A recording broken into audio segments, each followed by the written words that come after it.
ఢిల్లీలో ఏం జరుగుతుంది? కేటీఆర్ ఢిల్లీ పర్యటన. మొన్న కూడా కేటీఆర్ ఢిల్లీ వెళ్లారు. ఇవాళ కూడా కేటీఆర్ ఢిల్లీ పర్యటన. సో, గవర్నర్ నుంచి అనుమతి రాగానే ప్రభుత్వం అక్కడ అరెస్ట్ చేస్తా అని చెప్పేసి ఒక ప్రకటన జారీ చేసింది. గవర్నర్ పర్మిషన్ ఇస్తారా? లేదా మరి బీఆర్ఎస్ కేటీఆర్ ఎవరితో ములాఖత్ అయ్యారు? కాంగ్రెస్తోనా బీజేపీతోనా అంటే ఏం చెప్తారు? ముందు కాంగ్రెస్ నాయకులు ఈ బక్వాస్ మాటలు బంద్ చేయాలి. మొదటి నుంచి అధికారంలోకి వచ్చిన రోజు నుంచి ఇంకా కేటీఆర్ని రేపు తెల్లారి అరెస్ట్ చేస్తున్నాం, రేపే చేస్తున్నాం, ఇంకా రాత్రి పొద్దుగాల తీసుకుపోయి జైల్లో పెడతాం, ఇక అన్నట్టుగానే మాట్లాడుకుంటూ వచ్చాను. దాని తగ్గట్టు కుట్రలు కూడా చేసుకుంటూ వచ్చాను. ఆఖరికి సొంత కుటుంబంలో సొంత బావమరిది గృహప్రవేశానికి సంబంధించినట్టు ఫ్యామిలీ ఫంక్షన్ చేసుకుంటుంటే కూడా దాంట్లో దుర్మార్గంగా మీరు పోయి రేవ్ పార్టీ అని చెప్పేసి చిత్రీకరించి చాలా ఎంత యాగి చేయాలనో దాంట్లో ఏమీ దొరక్కపోయినా కూడా కేటీఆర్ గారిని ఆ పేరు మీద ఈ పేరు మీద దాంట్లో ఏదో చేయాలని చెప్పేసి చూసి దొరకలేదు. మొన్నటికి మొన్న మీరు చెప్తున్నటువంటి ఈ ఏదో ఫార్ములా దాంట్లో ఫార్ములా 1 రేస్లో ఈ ఫార్ములా రేస్లో దాంట్లో కూడా ఇది అయిపోతుంది రేపు అని చెప్పేసి సంబరపడ్డారు. దీపావళికి వారం రోజుల ముందు చేస్తామని చేస్తాను. మరి ఏమైపోయింది? అక్కడ ఇంకాలే.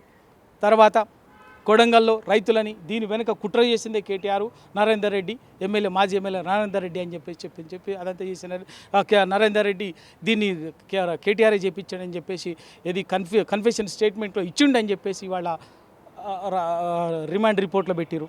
ఆ రిమాండ్ రిపోర్ట్లో జడ్జి ముందు స్వయంగా ఆ నరేందర్ రెడ్డి గారే చెప్పారు, ఇదంతా మోసం, పోలీసులంతా మోసం, ప్రభుత్వం పోలీసులు వచ్చి మోసం చేస్తున్నారు, తప్పుడు చేస్తే నేను ఏమి చెప్పలేదు, చెప్పకుండా కూడా నేను చెప్పినట్టుగా రికార్డ్ చేసిరు, ఇది ఒరిజినల్ నా వాంగ్మూలము, ఇది నా కన్ఫెషన్ స్టేట్మెంట్ అని చెప్పేసి నరేందర్ రెడ్డి గారు చెప్పారు.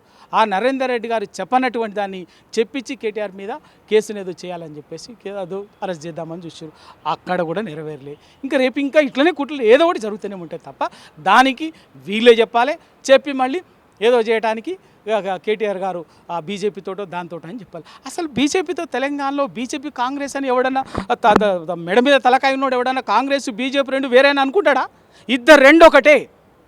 రేవంత్ రెడ్డి కాంగ్రెస్ నాయకుడు కాదు, మోడీ రిమోట్ తోటి ఆపరేట్ అవుతున్నటువంటి బీజేపీ బ్యాక్ ఆఫీస్ నుంచి పనిచేస్తున్నటువంటి నాయకుడు, బీజేపీ నాయకుడే తప్ప వీళ్ళ ఎందుకు బండి సంజయ్ గారు మాట్లాడుతున్న ప్రతి సందర్భంలో కనిపిస్తుంది కదా. రేవంత్ రెడ్డి గారికి కష్టం వచ్చింది అనగానే, ప్రజలు రోడ్డు ఎక్కి ఆయన కష్టం వచ్చింది అనగానే బండి సంజయ్ గారు రిస్క్లోకి వస్తాడు, రిస్క్లోకి వచ్చి దాన్ని విచ్ఛిన్నం చేస్తాడు. గ్రూప్ 1 నిరుద్యోగులు రోడ్డు ఎక్కితే దాన్ని ఏం చేసిండో చూసినాం కదా. బండి సంజయ్ గారు ఏమొచ్చేసిండు, ఎవరి కోసం? నిరుద్యోగులకు మేలు చేయలే, రేవంత్ రెడ్డిని కాపాడటానికి వచ్చిండు, కాపాడిండు నిరుద్యోగులని గొంతుకు వసిపోయిండు బండి సంజయ్. ఇవాళ కూడా గదే చేసిండు. ఇవాళ కూడా ఏంది, హైడ్రా బాధితులు 3 నెలల కింద మొత్తుకొని చేస్తుంటే ఇవాళ బీజేపీ నాయకులు ఎవరు రాలే, ఇవాళ వచ్చి ఇవాళ మూసి ఎందుకు?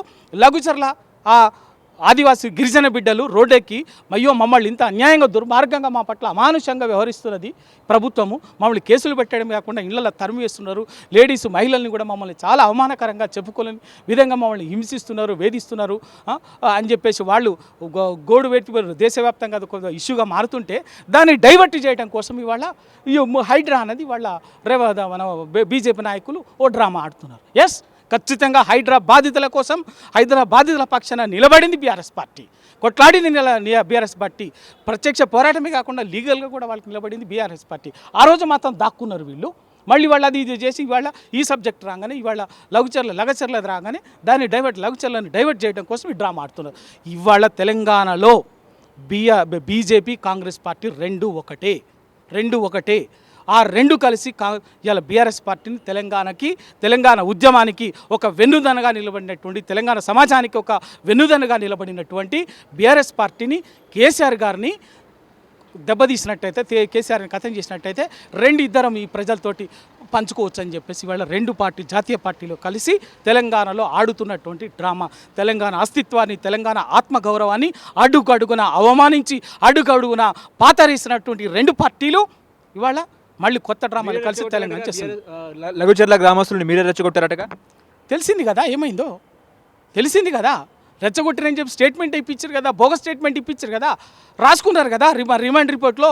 మరి ఆయన జడ్జి ముందు చెప్పిండు కదా ఏం జరిగిందో. వాళ్ళ ప్రజలకు కష్టం వచ్చినప్పుడు కడుపు మండినటువంటి వాడు ధర్మాగ్రహాన్ని ప్రదర్శిస్తాడు. లగచర్లలో ఆ బాధితులు ప్రదర్శించింది ధర్మాగ్రహమే. 8 నెలలుగా వాళ్ళు పోరాటం చేస్తున్నారు. ధర్నాలు చేసిండ్రు, రాస్తారోకో చేసిండ్రు, కనిపించినటువంటి వాళ్ళకల్లా వినతి పత్రాలు ఇచ్చారు. అందరి దగ్గరికి పోయి మా బాధ ఇది, మమ్మల్ని కాపాడండి, మేము పేదోళ్ళం, ఈ భూమిని ఉన్న 2 ఎకరాలు 3 ఎకరాలే ఈ భూమిని నమ్ముకొని బతుకుతున్నటువంటి వాళ్ళని దౌర్జన్యంగా స్వయంగా ముఖ్యమంత్రి వాళ్ళ అన్న తిరుపతి రెడ్డి దౌర్జన్యంగా మమ్మల్ని గుంజుకుంటున్నారు, వాళ్ళ అల్లుడి కోసము, ముఖ్యమంత్రి స్వయంగా అల్లుడి ఫార్మాసిటీ కోసం ఇది గుంజుకుంటున్నారు అని చెప్పేసి బాధితులు అన్ని ఆఫీసుల దగ్గర బీఆర్ఎస్ పార్టీ దగ్గరికి వచ్చారు, బీజేపీ దగ్గర పోయిన కమ్యూనిస్టు పార్టీ దగ్గరికి వచ్చారు. కానీ వాళ్ళ పక్షాన్ని నిలబడింది బీఆర్ఎస్ పార్టీ. మిగతా వాళ్ళంతా సన్నాయి నొక్కులు నొక్కిరు. ఇవాళ బాధితులంతా రోడ్డెక్కి జాతీయ స్థాయిలో పోరాటం చేసరికే కదలక అనివార్యమైన పరిస్థితి వచ్చింది. బరాబర్ బాధితులకు ఒక్క లగచర్ల బాధితులే కాదు, తెలంగాణలో ఏ ఒక్క బాధితుడికి కష్టం వచ్చినా అన్యాయం వచ్చినా బీఆర్ఎస్ పార్టీ ఉంటుంది, కేసీఆర్ గారు ఉంటారు, కేటీఆర్ గారు ఉంటారు. తెలంగాణ ఉద్యమంలో 20 ఏళ్ళు తనలాడి కొట్లాడినటువంటి వాళ్ళం. తెలంగాణ ఉద్యమం నుంచి ఎదిగొచ్చినటువంటి నాయకత్వం ఉంది, ఇక్కడ ప్రజల నుంచి ఎదిగొచ్చినటువంటి నాయకత్వం ఉంది. ఈ వీళ్ళందరం కూడా తప్పనిసరిగా తెలంగాణ ప్రజలకి ఏ వర్గానికి ఏ ఒక్కరికి ఏ మూలన కష్టం వచ్చినా వాళ్లకు సపోర్టుగా వెన్నుదన్నుగా వాళ్ళ బాసటగా ఉంటుంది. వాళ్ళ దుఃఖాన్ని తీరేంత వరకు వాళ్ళతో నిలబడతారు. తెలంగాణ సమాజం కేసీఆర్నే మర్చిపోయిందని సీఎం అంటాడు. మర్చిపోయిందా నిజంగా? మరి ఆ మాట అంటే మరి ఆయనకు ఆ భయం ఎందుకు? లాగు తడుస్తుంది. కేసీఆర్ మౌనంగా ఉంటేనే మీకు ఇంత లాగులు తడుస్తుంటే కారుతుంటే నిజంగా మరి కేసీఆర్ బయటికి వచ్చి మాట్లాడటము, బయటికి వచ్చి క్షేత్రంలో తిరగడం మొదలు పెడితే మీది కారుతుంది, తడుస్తాయి, మీ పులుసు కారుతుంది, తెలుస్తుంది. ఏం భయపడకండి, మంచిది మాట్లాడాలని అనుకోండి, వస్తాడు. నీకు చెప్పు, కేసీఆర్ ఎప్పుడు రావాలనో, ఎందుకు రావాలనో, ఏ విధంగా రావాలనో నువ్వు చెప్తే రాడు. ఆయనకి ఎట్లా ఏ సమయంలో ఎట్లా స్పందించాలో, ఏ సమయంలో ఏ విధంగా ప్రజల పక్షాన ప్రజల కోసం నిలబడాలో కేసీఆర్కి మీరా చెప్పేది. మీరు ఆంధ్రోళ్ళకి తెలంగాణ వ్యతిరేకులకి తొత్తులాగా సంచులు మోసినటువంటి డాఫర్లుగా పనిచేసినటువంటి వాళ్ళు మీరు. తెలంగాణ ప్రజలంతా రోడ్లకు వచ్చి ఉద్యమంలో నడుస్తుంటే అదృష్టవశాత్తు మీకు ఏదో కాలం కలిసి వచ్చింది. మీరు ఇవాళ కేసీఆర్కు ప్రజల్లో లేడు, ఆయన పండుకున్నాడు, ఇంకొస్తాడు అని చెప్పి కేసీఆర్ ఆ విధంగానే ఉంటే మీకు అంత భయం అయితే కేసీఆర్ ఒక్కసారి రోడ్ ఎక్కితే ఎట్లుంటుందో చూపిస్తాం. తప్పనిసరిగా మీ కోరిక వాళ్ళ కోరిక కూడా నెరవేరుతుంది, తప్పనిసరిగా నెరవేరుతుంది. అప్పుడు ఇక అన్నీ పరిగెత్తాల్సిందే. అంటే తెలంగాణలో సీఎం మిస్సింగ్ అని చెప్తున్నారు, కొన్ని వార్తలు కూడా బయటకు వస్తున్నాయి. అంతా స్టేట్ గవర్నమెంట్ మొత్తం మహారాష్ట్రలో ఉందని ఒక చర్చ, నిజమే అంటారా? అందుకే కదా ఇప్పుడు మహారాష్ట్రలో ఉంది. ఇప్పుడు ఈడేమని ప్రజలు తరుముతుంటే పోయి ఆడ మాత్రం తెలంగాణలో ప్రజలకు ఇచ్చిన హామీలని నెరవేర్చినామని చెప్తున్నారు. సిగ్గు లేకుండా 6 గ్యారెంటీలని అమలు చేసిరట, రైతులందరికీ రుణమాఫీ చేసిరట. మరి ఎక్కడి నుంచి వచ్చి చెప్పాలి? ముస్లిం రిజర్వేషన్లు పెంచుతామంటున్నారు అక్కడ. అయ్యా నేను చెప్తున్నాం కదా, ఒక్కటన్నా కనీసం ఇక్కడ ఏం చేసిండ్రు? అన్నీ అమలు అయిపోయినాయి, ఇచ్చినటువంటి హామీ ఇచ్చిండ్రు. సేమ్ ఇక్కడ మళ్ళీ ఇక్కడే మేము చెప్పినట్టుగా అధికారం చేసాం. అంటే ఇంకొక తెలంగాణ ప్రజల్ని మోసం చేసింది చాలు సరిపోక మహారాష్ట్రాన్ని కూడా మోసం చేస్తామని చెప్పేసి వాళ్ళ సిగ్గు లేకుండా పోయి చెప్తున్నారు. అంతా వస్తుంది, వాటన్నిటికి కూడా సమాధానం చెప్పే టైం వస్తుంది తప్పనిసరిగా. ఇవాళ వీళ్ళని హర్యానాలో జరిగింది కదా, మీ మోసాన్ని మీరు మాట్లాడే మాటలకు చేసే పనులకు పొంతం లేదు.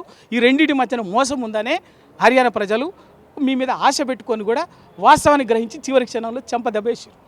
సేమ్ గదే మహారాష్ట్రలో జరుగుతుంది.